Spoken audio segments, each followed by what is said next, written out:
Ang mundo ng cryptocurrency ay patuloy po na nagbabago at ngayon isang napakahalagang balita ang lumitaw. Ayon po sa Bloomberg ETF analyst, malaki ang posibilidad na maaprubahan ng US Securities and Exchange Commission o SEC ang isang Exchange Traded Fund or ETF kung saan ay maglalaman ng XRP at saka Solana dito sa susunod na taon. Ang ganito pong hakbang ay maaring magbukas ng mas malawak na oportunidad para sa mga investors at crypto enthusiasts sa buong mundo. At syempre, kabilang na po tayo dyan. Kaya yan po ang siyang ating pag-uusapan sa video na ito. Pero bago po tayo magpatuloy, ay nais ko lamang po munang bigyang linaw ang aking disclaimer kung saan ang nilalaman po ng video na ito ay hindi po ito isang financial advice. For education and information purposes lamang po ang layunin nito.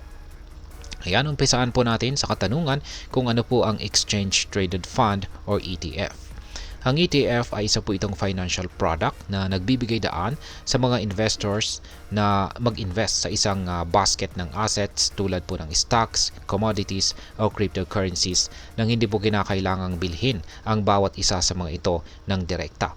Sa madaling salita, para po itong mutual fund na maaring i-trade sa stock exchange.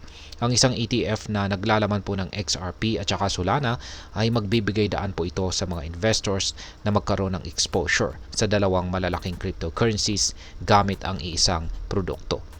Ngayon ay bakit po pinaniniwalaan ng analyst na maaprubahan ang XRP at saka Solana ETF?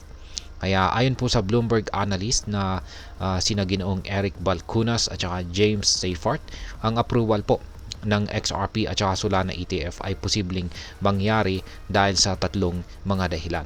Una ay ang bagong pamunuan ng SEC. Inaasahang ang bagong administrasyon ni Pangulong Donald Trump kasama ang mga pro-crypto appointees tulad po ni Ginoong Paul Atkins bilang SEC chairman ay magiging bukas. Ito po yung magiging mas bukas sa pag-approve ng mga crypto-based financial products. Pangalawa ay ang legal resolution.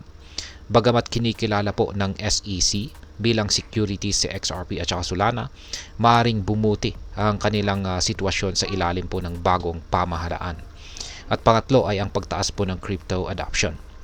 Ang lumalaking pagtangkilik sa cryptocurrency ay nagbibigay po ito ng mas malakas na argumento para sa regulasyon at pagsasama ng mga crypto assets sa mas tradisyonal na market. Ayan. Ngayon ay ano naman po ang kahulugan ng ETF para sa mga traders. Ayan, kung maaprubahan po ang isang XRP at saka Solana ETF, marami pong mga benepisyo ang maaring makuha rito. Una ay ang mas madaling access. Hindi na po kailangang bumili ng direkta na XRP at saka Solana mula sa mga crypto exchanges na madalas na may mataas na fees. Yan, maliban rito ay mas kaunting risk. Sa pamamagitan po ng ETF at saka risk, sa pamamagitan po ng ETF, ang risk ay mas nababawasan po dahil po sa diversified ang asset. At nandito na rin ang regulasyon. Ang pagiging bahagi po ng isang regulated na ETF ay maaari po itong magbigay ng mas mataas na kumpiyansa sa mga investors. Gayunpaman ay may mga hamon din. Ang price volatility ng cryptocurrencies ay maaari pong makaapekto sa performance ng ETF at maaari pong magbigay ng hadlang ang regulatory delays o mga pagbabago sa pulisiya. Ngayon ay ano naman po ang maaring maging epekto nito para sa atin bilang mga Pinoy crypto investors or traders ni XRP at saka si Solana. Yan, una ay magkakaroon po ng mas malawak na market participation. Ang ETF ay maaari pong ma-access sa pamamagitan po ng global trading platforms na ginagamit ng mga Pinoy. Yan, sunod ay ang pagtaas po ng interest. Ang ganitong balita ay maaari pong magdulot ng mas mataas na interest at adoption ng crypto dito sa Pilipinas. At ang panghuli ay ang pagiging lehitimo ng crypto investments. Ang regulation po sa mga produktong tulad nito ay maaari po itong magdala ng mas mataas na kumpiyansa sa crypto investments. Ngayon ay ano po ang pwedeng maging limitasyon dito? Yan, hindi rin po mawawala ang mga potensyal na issue rito.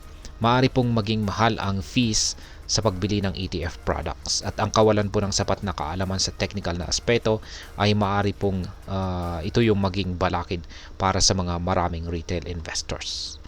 Ngayon ay ano naman po ang sinasabi ng mga analyst tungkol sa hinaharap na XRP at saka si Solana. Bukod po kay XRP at saka Solana, yan, bukod po sa ETF ni XRP at saka Solana, inaasahan din ang iba pang mga crypto ETF tulad po ng Bitcoin, Ethereum Combo ETF, yan, Litecoin ETF at saka Hedera Hashgraph ETF. Yan, kung mangyayari po ito ay magiging mas matatag po ang positions ng mga cryptocurrency sa mainstream financial systems. Ngayon ay ano naman po ang aking masasabi tungkol dito. Ang potential po na approval ng XRP at saka Solana ETF ay isa po itong malaking hakbang para sa crypto industry. Ngunit dapat po tayong mag-ingat bilang mga investors, lalo na po rito sa Pilipinas, sa ating pag-i-invest ng ating pera. Ang maayos po na kaalaman at research ay mahalaga upang ma-maximize ang opportunities habang binabawasan po natin ang risk. Sa kabila nito ay isa po itong nakaka-excite na balita na maaari pong magbukas ng maraming oportunidad para sa atin or para sa mga Pinoy na naghahangad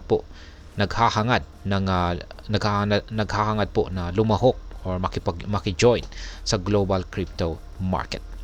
At ayun, hanggang dito na lamang po tayo sa video na ito mga ka-crypto. Sana po ay inyong nagustuhan ang aking paliwanag sa video na ito. Kung inyo po itong nagustuhan, pakiclick lamang po ang like button nito. Marami pong salamat sa panonood. Ingat po tayo lagi at God bless po sa ating lahat.